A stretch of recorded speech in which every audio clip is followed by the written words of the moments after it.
अस्सलाम वालेकुम six class. उम्मीद अब सब खैर वाफियत होंगे। टू चैप्टर नंबर 8 कंटिन्यू और इसके क्वेश्चन हमने 2 कंप्लीट कर लिए हैं और आज हम क्वेश्चन नंबर 3 करेंगे। Answer the following question in detail.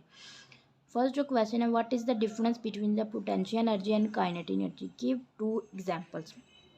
उन्होंने क्या कहा, हमें फ़र्क बताएं पोटेंशियल एनर्जी और काइनेटिक एनर्जी और आप इसकी 2 मिसाल दें। तो हम टर्न कर लेते हैं pages.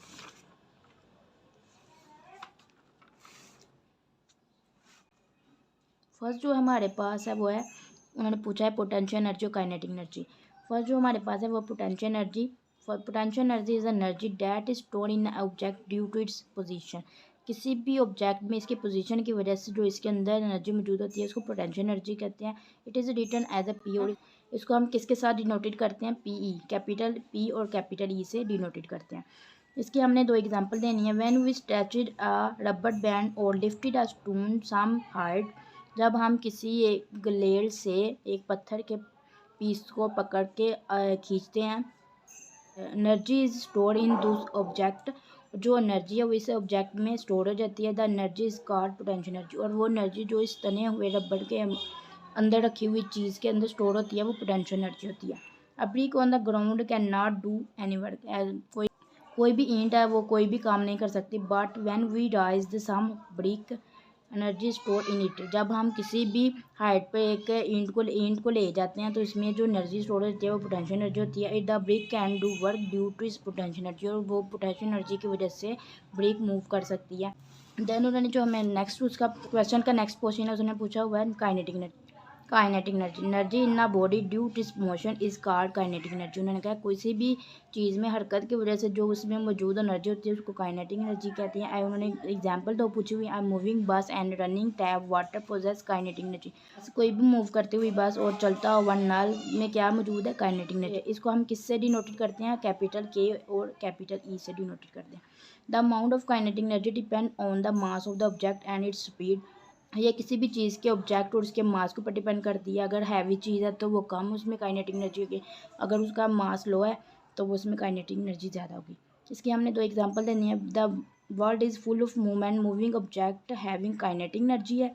The moving air and wind has kinetic energy.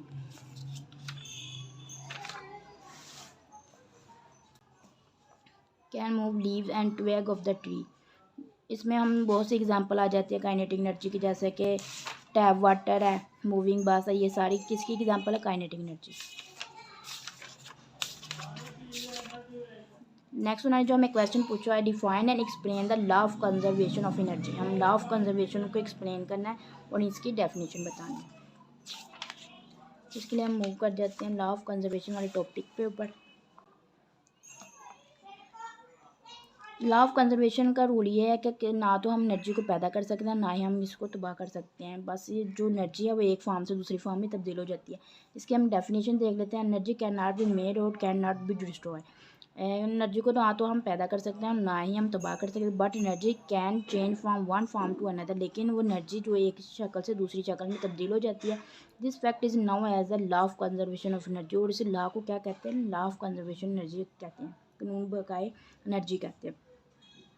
फिर उन्होंने कहा आपने इसको एक्सप्लेन भी करना है। उन्होंने पहले पूछा है कि डिफाइन करना है, डिफाइन हमने कर दिया। अब हम उसको एक्सप्लेन करके बताते हैं कि किस तरह लॉ ऑफ कंजर्वेशन है, कि किस तरह एनर्जी एक शक्ल से दूसरी शक्ल में तब्दील हो जाती है। एनर्जी को ना तो पैदा किया जा सकता है ना ही ख़त्म किया जा सकता है, बस एक शक्ल से दूसरी शक्ल में तब्दील हो जाती है। इसकी एग्जाम्पल से हम इसको एक्सप्लेन कर लेते हैं। जैसे कि उन्होंने हमें एग्जाम्पल दी हुई है कि एक पेंडुलम के साथ एक गेंद उन्होंने हैंग की हुई है, किस तरह वो काइनेटिक एनर्जी से पोटेंशियल एनर्जी और पोटेंशियल एनर्जी काइनेटिक एनर्जी में तब्दील हो जाती है। Consider pendulum hanging a bar swing back and fourth.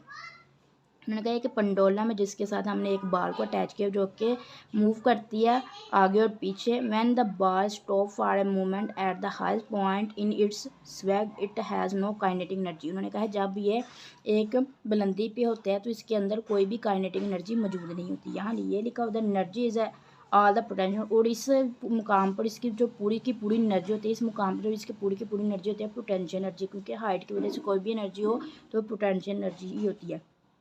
When it come down at the lowest point on it's swag, और जब झूलते हुए आखिरी पॉइंट यानी लोएस्ट हाइट पे आती है तो कि जो ज़्यादा से ज़्यादा एनर्जी होती है वो कौन सी होती है, swing its speed is greater, और इसकी जो मूवमेंट थे वो बहुत ज़्यादा होते हैं। Here the pendulum has no potential energy, यहाँ इसके पास कोई पोटेंशियल एनर्जी नहीं होती।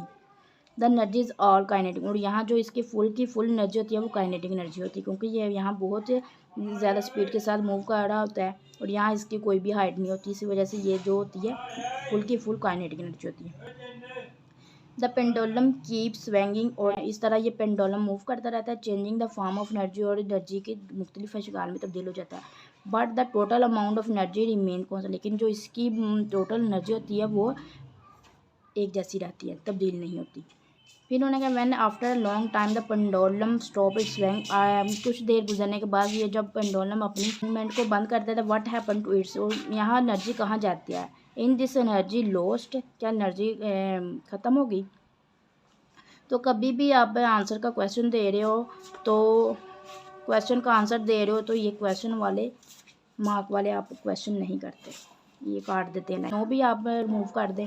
According to the law of conservation of energy, the energy can not be made, बकाया एनर्जी के तहत एनर्जी को तो ना हम पैदा कर सकते हैं, एंड कैन नॉट डिस्ट्रॉय, ना ही हम इसको ख़त्म कर सकते। It is simply change it form, बस ये सिर्फ अपनी शक्लें तब्दील करती है।